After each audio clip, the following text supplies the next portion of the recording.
السلام عليكم ورحمة الله لكل المشاهدين الكرام. راح نقدم لكم سعر اليورو اليوم في الجزائر 7 مارس 2023 بسوق سكوار بالجزائر العاصمة، ومن بعدها في بقية الولايات السوق الموازي، بالإضافة إلى بعض المعلومات وتوقعات طويلة المدى في نهاية الفيديو.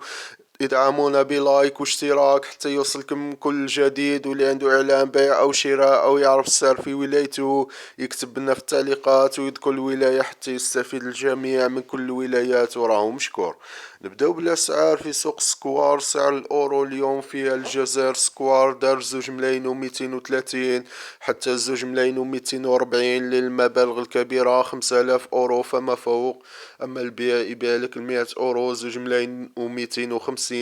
اما في بقية الولايات وتوقعات طويلة المدى راح نخبروكم في نهاية الفيديو. تابعونا الاخير ودعمونا بلايك.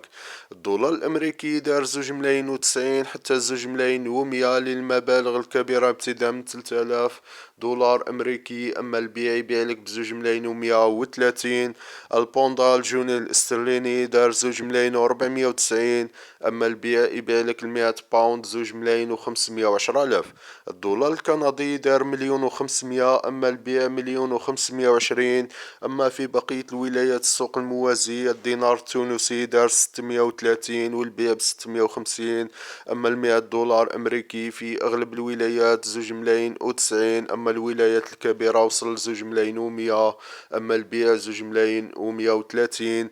بالنسبة لتوقعات طويلة المدى، من المتوقع الأورو يواصل ارتفاعه في الأشهر القليلة القادمة، على الأقل 3 أشهر القادمة، وذلك بزيادة طلب عليه خاصة من طرف العمرة وكالات السياحية، وبالإضافة إلى أصحاب الأموال اللي يحولوا في الدينار إلى الأورو والدولار، بالإضافة إلى استيراد السيارات أقل من 3 سنوات، وعلى الأقل إلى غاية فتح مكاتب صرف في نهاية العام أو في العام 2024.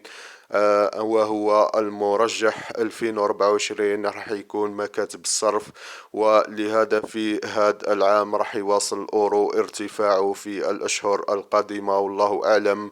أما سعر 100 أورو في أغلب الولايات اليوم دار 2,230 حتى 35، وصل حتى 40 في بعض الولايات للمبالغ الكبيرة. أما البيع 2,250.